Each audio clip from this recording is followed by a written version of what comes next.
দেখেন বন্ধুরা, এই কাঁকড়ার জন্য এই মাছগুলো ছোট ছোট করে কাটা হচ্ছে। এই সুন্দর করে ছোট ছোট করে কাটা হচ্ছে।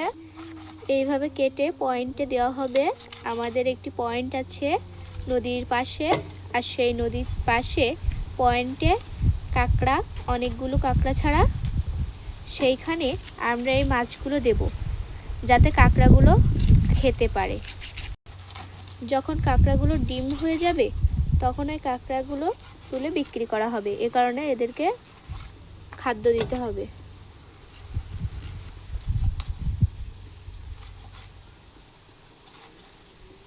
খুব ছোট ছোট করে কাটতে হবে।